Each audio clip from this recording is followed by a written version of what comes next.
Kultura bizi-bizi dago Durangon, eta era berean kultura bizitzeko plaza da gurea.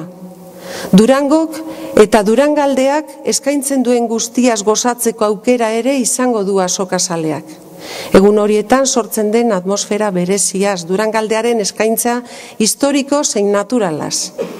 Zortzigune horrek osatuko dute ibilbide kultural bikain bat, uste dugu behintzat. Lan asko egiten dugu urtean zehar, eta urten beste ezaugarri batzuk ere izango ditu, da nobedade batzuk, baina aipatuko ditut areto nagusian izango dian nobedade importante bat.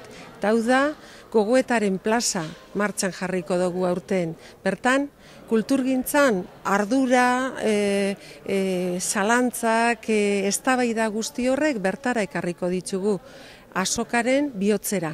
Eta hori izango da, areto nagusian, 3 egunetan zehar, 3 gai nagusi tratatuko dugu.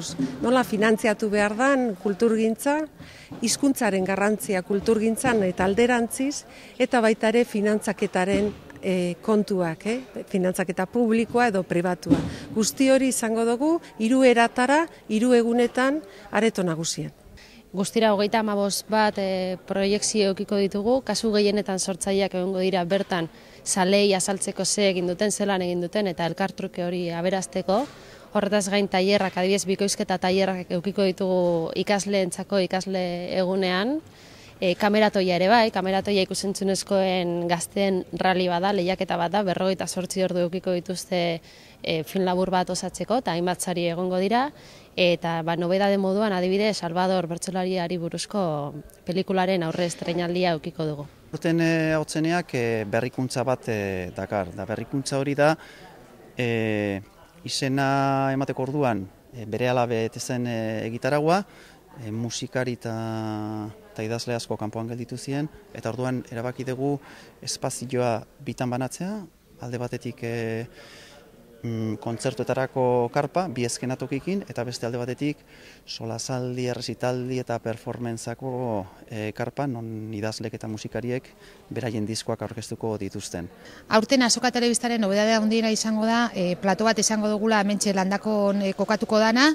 Plato horretatik zuzenean saioak ekoiztuko ditugu eta saio hauek ikusteko aukera streaming bidez eta euskarazko toki telebistetan izango da.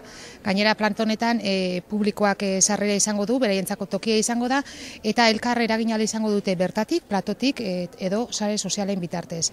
Eta nabarmentzeko saioen artean, goiz eta arratsaldean egingo ditugu magazinak edo musika saioak edo elkarrizketak, hori nabarmenduko neuke.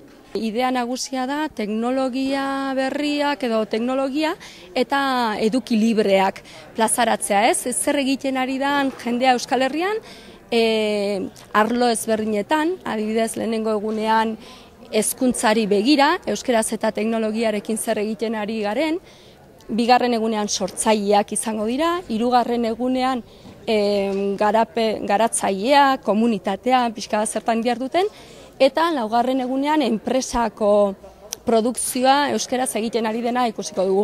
Kafea eta Berban, Zubi eta Mugalari deialdietako irabazleak landuko dituzten, epe laburrean gauzatuko dituzten sortze prozesuei eta produkzioez hitz egingo digute solasaldian. Antzerki maratoian 8 antzeslanen laginak ikusteko aukera izango dugu eta estreinaldi bat ere izango dugu. Kepa Junkera eta Organik dantza taldearen txapeldun ikuskizuna. Holan azpimagarria dana aurtengo ikuskizune, zapatuen abenduak 6an egingo dan ikuskizun berezia izango da. Eta urte askotarako kanpainan sartuta gaude, diru ekarpen eta borondatezko lan kanpaina batean sartuta gauz, horregaz batera 10. urte hurrena ere bada, eta horregaz batera pasan urtean eta urte guzti honetan bebai parte hartze prozesu baten murgilduta egon gara. Hori dan apurtxu bat indartzeko jendeari zabaltzeko, ikuskizun berezi bat egingo dugu, disiplina desberdinetako jendeagaz, batez Euskal Herri mailan maitatuek eta ezagunek dien pertsonakaz, bertsolaritza munduko jendeagaz, kantagintzako jendeagaz, literaturako jendeagaz, eta bar. Aurten be, zagu ganbara guniek areto txikiz eta areto handiz eukiko dauz.